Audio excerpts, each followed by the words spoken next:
ہنروران ہند۔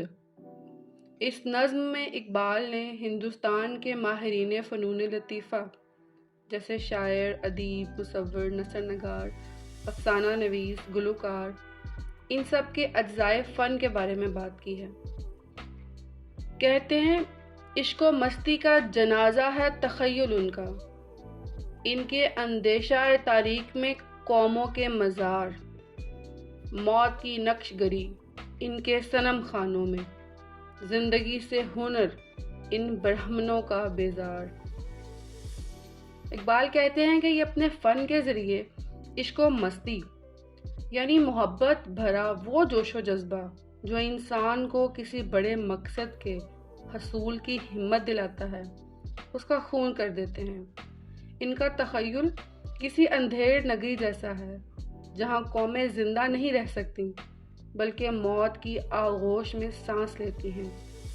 یہ اپنی عبادت گاہوں میں لوگوں میں موت بانٹتے ہیں، یعنی مایوسیاں پھیلاتے ہیں۔ یہ خود کو برہمن سمجھتے ہوئے لوگوں کی جان و مال پر غاصب ہو جاتے ہیں۔ ان کے کسی فن پارے میں امید، زندگی یا روشن خیالی کا کوئی پہلو ہی نظر نہیں آتا۔ چشم آدم سے چھپاتے ہیں مقامات بلند، کرتے ہیں روح کو خوابیدہ، بدن کو بیدار۔ ہند کے شاعر و صورتگر و افسانہ نویس، آہ بیچاروں کے اعصاب پہ ہے عورت سوار۔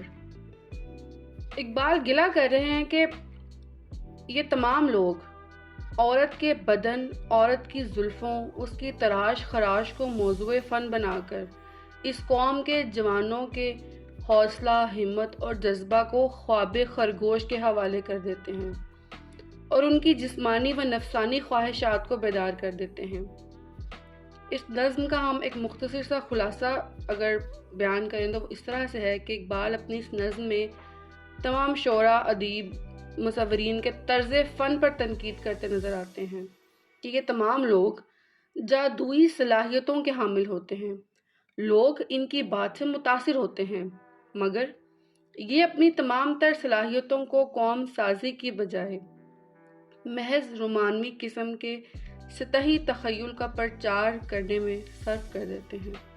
بہت شکریہ، چینل کو سبسکرائب کر لیجیے۔